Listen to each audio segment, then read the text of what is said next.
Welcome to my YouTube channel Acharya Manish official. तो आइए देखते हैं इस वीडियो में आचार्य मनीष जी ने क्या बताया है।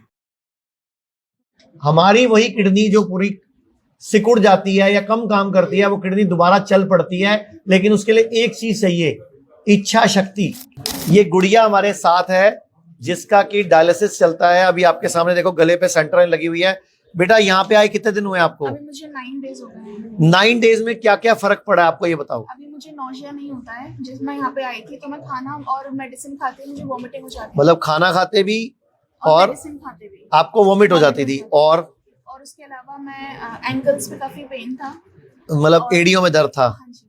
और उसके अलावा फिर अभी थेरेपीज चल रही है मेरी, तो अभी काफी ज्यादा। तो मुझे ये बताओ, 9 दिन पहले जब आप आए थे तो आपको तो पता ही नहीं आयुर्वेद में होता क्या है, हाँ जी। तो आपको एक भरोसा था आयुर्वेद में जा रही हूँ कुछ होगा। मैं सर आप ही को देख के आई थी यहाँ पे, और पूरा ट्रस्ट है कि आयुर्वेदा। लेकिन पूरा ट्रीटमेंट करेगी। मैंने बताया ना, पहले महीने 24 दिन का थेरेपी चलेंगी, अगले महीने 14 दिन थेरेपी चलेंगी, तीसरे महीने 10 दिन थेरेपी चलेंगी। 3 महीने बाद मैं तेरा दोबारा से एक डीटीपीएस स्कैन करवाऊंगा कि हाँ किडनी इतनी इंप्रूव हुई है। हमारी वही किडनी जो पूरी सिकुड़ जाती है या कम काम करती है, वो किडनी दोबारा चल पड़ती है, लेकिन उसके लिए एक चीज चाहिए, इच्छा शक्ति, जो इस बच्ची में दिख रही है। अच्छा, अभी 9 दिन के अंदर जब आप आए थे क्रिएटिनिन कितना था? मेरा 13 था। 13 क्रिएटिनिन था, और अभी 9 दिन में टेस्ट नहीं हुआ। अभी मेरा एक बार डायलिसिस हुआ यहाँ पे आके, उसके बाद जब मेरा टेस्ट हुआ था तो फिर 6 आया था। और जब तक क्रिएटिनिन 2.5 नहीं आता, आपका 2 से 2.5 नहीं आता, तब तक आपका इलाज चलेगा। चाहे 6 महीने लगे, चाहे 1 साल लगे, चाहे 1.5 साल लगे, चाहे 2 साल लगे। क्योंकि अभी अगर आप डायलिसिस हफ्ते में 3-3 करा रहे थे, अभी 9 दिन में एक ही हुआ।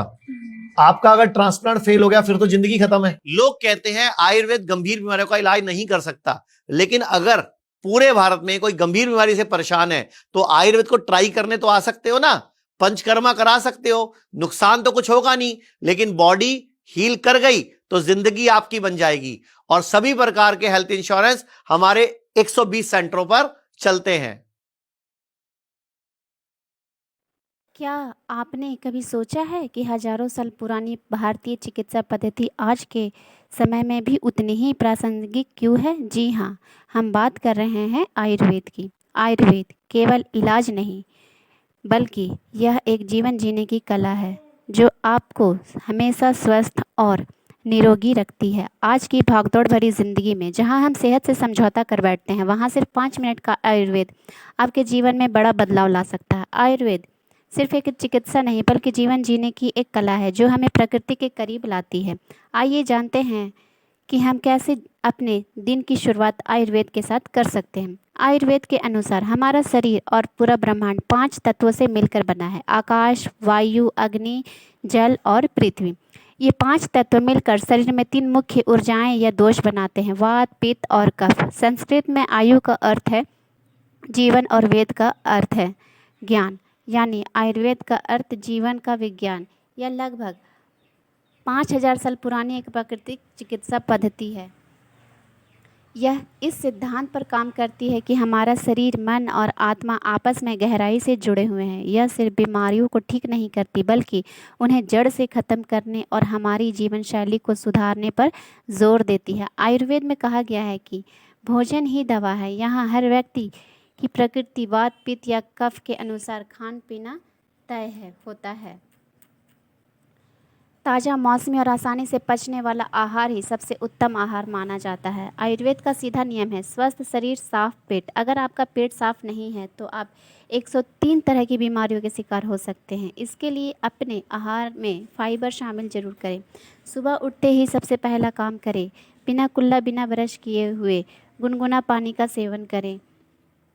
इससे होता क्या है कि जो रात भर हमारे मुंह में जो सलाइवा बनती है, अगर हम उसे बिना कुल्ला, बिना ब्रश किए हुए पानी हम जब पीते हैं तो हमारे शरीर में वो सलाइवा जाती है जो अमृत के समान काम करती है, जो पेट में जाकर एसिडिटी को शांत करती है।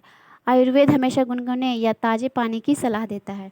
ठंडा पानी हमारी पाचन अग्नि को धीमा कर देता है। आयुर्वेद में भोजन को भी औषधि माना गया है।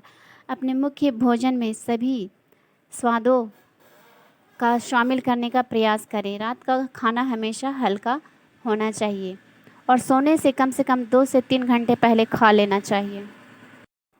मौसम के अनुसार जीवन शैली बदलना ही ऋतुचर्या है। गर्मियों में ठंडा और हल्का खाना खाएं, जबकि सर्दियों में शरीर को गर्म रखने वाले पौष्टिक आहार लें। आयुर्वेद हमेशा मौसमी और स्थानीय फलों और सब्जियों के सेवन पर जोर देता है। अगर कोई छोटी मोटी समस्या हो तो आप रसोई के मौजूद मसालों और जड़ी बूटियों जैसे हल्दी, अदरक, तुलसी और गिलोय का उपयोग करना सबसे उत्तम है। आयुर्वेद मानता है कि हर व्यक्ति की शरीर की बनावट और प्रकृति अलग होती है, इसलिए सबके लिए एक जैसा नियम नहीं हो सकता, परंतु यह महत्वपूर्ण है कि हम अपनी प्रकृति को समझें और उसी अनुसार अपना खान पान और दिनचर्या अपने भीतर की पाचन अग्नि को मजबूत रखें और प्रकृति के नियमों का पालन करें। आइए आज से ही संकल्प लें कि हम अपने स्वास्थ्य को प्राथमिकता देंगे और एक स्वस्थ खुशहाल जीवन की ओर कदम बढ़ाएंगे। इस यात्रा में आयुर्वेद आपका सबसे अच्छा दोस्त बनेगा। आज पूरे भारत में लोग बीमार हो रहे हैं, फिर अस्पतालों में इलाज करा रहे हैं, इससे उनका पैसा खर्च हो रहा है, वे गरीब हो रहे हैं और एलोपैथी की दवाइयों के साइड इफ़ेक्ट्स भी झेल रहे हैं। आचार्य मनी जी के स्वास्थ्य, प्राकृतिक चिकित्सा और आयुर्वेद से जुड़े वीडियो में आमतौर पर उनकी डीआईपी डाइट, पंचकर्मा और दवा मुक्त जीवन के सिद्धांतों पर आधारित है। तो क्यों ना हम एक ऐसे भारत का निर्माण करें जो बीमार ही ना पड़े। हमारा लक्ष्य इलाज नहीं बल्कि बचाव होना चाहिए। आयुर्वेद भी यही कहता है, स्वस्थ